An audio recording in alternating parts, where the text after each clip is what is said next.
नमस्कार दोस्तों, मेरे चैनल कथा भक्ति सागर में आप लोग का स्वागत है। आज हम एक ब्राह्मण की कथा सुनेंगे। एक गांव में एक ब्राह्मण रहते थे। उनका जन्म तो ब्राह्मण कुल में हुआ था, लेकिन वो बहुत ही पापी थे। न कोई पूजा पाठ करते, न दान धर्म करते। अगर उनके दरवाजे पर कोई आ जाता था तो उसे भी वो दुदकार के भगा देते थे। कोई भी गरीब हो या कोई भी मांगने वाला या कोई पंडित भिखारी कुछ भी आता था, किसी को दान धर्म नहीं करते थे। बहुत जितना वो मांस मदिरा खाते थे, जितना गलत काम था वो पंडित जी जो थे अपना करते थे।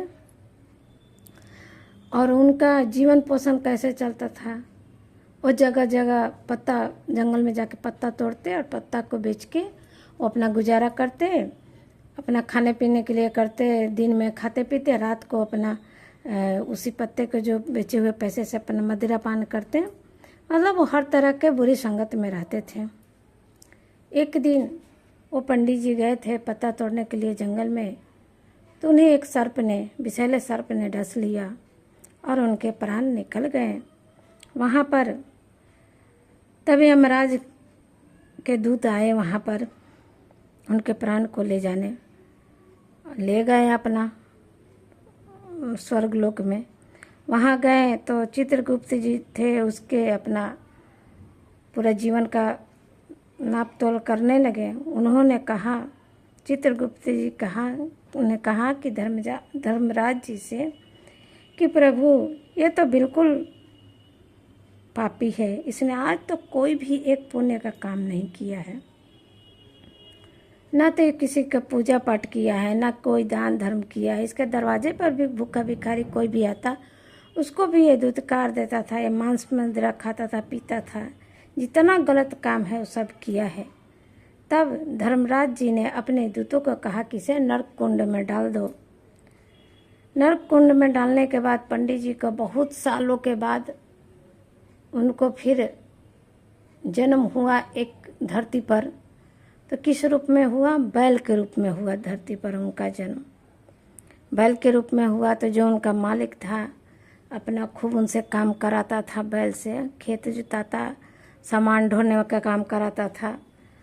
कुछ समय के बाद वो जब बूढ़े होंगे तो एक लंगड़े व्यक्ति को, जो बैल का मालिक था, जो पंडित जी के रूप में थे बैल, उसको ना एक लंगड़े व्यक्ति को वो बेच दिया। अब जो पंडित जी थे बैल बने हुए थे, लंगड़े व्यक्ति के पास रहने लगे।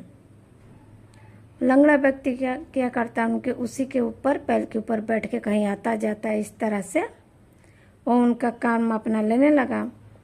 एक दिन वो जो लंगड़ा व्यक्ति था बैल पर बैठ के अपना जा रहा था पहाड़ पर, तो बैल था एकदम बुढ़ा हो गया था, थक गया था, गिर गया और वहीं छटपटाने लगा। वहाँ बहुत सारे लोग इकट्ठे हो गए। अभी ये तो पापी था, इसका जल्दी प्राण निकल नहीं रहा था, इसलिए सब ने अपना थोड़ा थोड़ा पुण्य दे दिया। उस बैल को पानी पिलाने लगे। सब लोग अपना अपना थोड़ा थोड़ा पुण्य दे दिए कि ताकि इस बैल का प्राण निकल जाए आसानी से। उसी में एक वेश्या थी, वो भी अपना पुण्य उस बैल को दे दी। इस तरह से बैल के प्राण निकल गए। फिर अपना दूत लोग आए, ले गए अपना स्वर्गलोक। वहाँ गए तो फिर चित्रगुप्त जी फिर उनका लेखा जोखा करने लगे। तो इस बार उन्हें बहुत आश्चर्य हुआ कि इसके तो सारे पाप धुल गए, ये कैसे हो गया?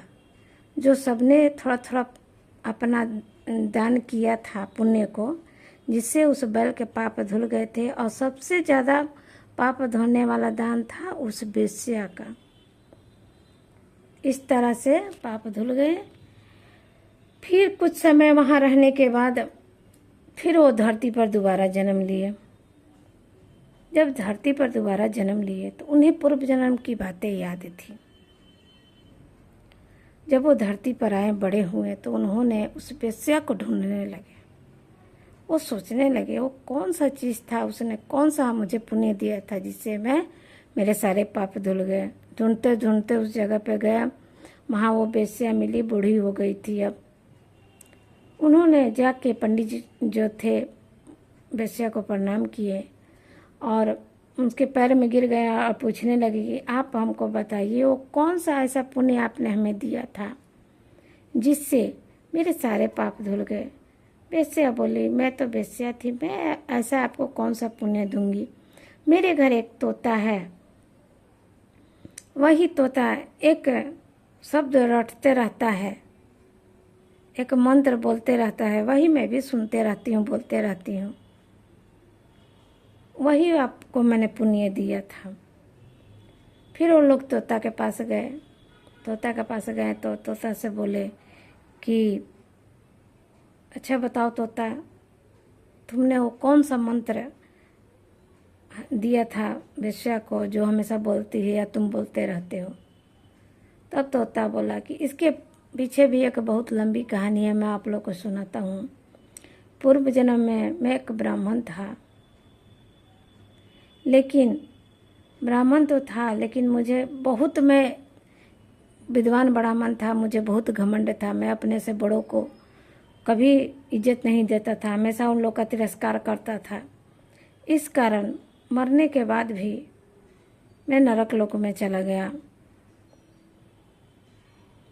वहाँ जब धर्म चित्रगुप्त जी मेरा लेखा जोखा किए पूर्व जन्म का, तो मुझे नरक लोक में डाल दिए। कुछ समय के बाद मैं तोता बन गया, तोता में जन्म लिया। जब तोता में जन्म लिया धरती पर, तो एक ऋषि मुनि के आश्रम में मैं डाल पे हमेशा बैठे रहता था। उस आश्रम में सब लोग पढ़ते थे, इस मंत्र को बोलते थे और नित्य प्रतिदिन बच्चे बूढ़े सब तुलसी माँ के पौधे में जल देते समय इस मंत्र को बोलते थे। तो मैं भी इस मंत्र को याद कर लिया और मैं भी इस मंत्र को बोलने लगा। बहुत सालों साल तक मेरी मृत्यु नहीं हुई, मैं वैसा ही रहा। एक दिन एक बहेलिया ने मुझे पकड़ के और पिंजरा में डाल दिया और फिर इस वेश्या ने मुझे खरीद लिया। तब से मैं इस वेश्या के घर में हूँ और फिर भी मैं उस मंत्र का जाप करते रहता हूँ। तो इस तरह से मतलब उस तोते का अभी तक मृत्यु नहीं हुआ था, उसका बहुत लंबा आयु हो गया था उस मंत्र के बोलने से। तब वेश्या ने और उस पंडित जी ने पूछा कि अच्छा बताओ वो मंत्र कौन सा है। तब तोते ने कहा कि इस मंत्र को आप तुलसी के जल में प्रतिदिन जब आप जल डालें तो इस मंत्र को आप बोलें तो आपका एकदम जीवन सुधर जाएगा, आपके सारे सुख मतलब घर आएंगे और दुख दूर हो जाएंगे। तो उन लोग को पूछने पर जो तोते ने मंत्र बताया था वो मंत्र था ओम वृंदावनम स्वाहा, ओम वृंदावनम स्वाहा। यही मंत्र उस तोते ने बताया था उस पंडित जी को और तभी से वो पंडित जी और वेश्या दोनों तुलसी के पौधा लगाई और पूजा करते समय इस मंत्र का जाप करने लगी। कुछ समय के बाद उस वेश्या की भी मृत्यु हो गई, वो अपना स्वर्ग में गई और पंडित जी का भी जीवन सुधर गया। तो तुलसी माँ की कृपा से इस तरह से उन लोग का जीवन सुधर गया। जय हो माँ तुलसी की।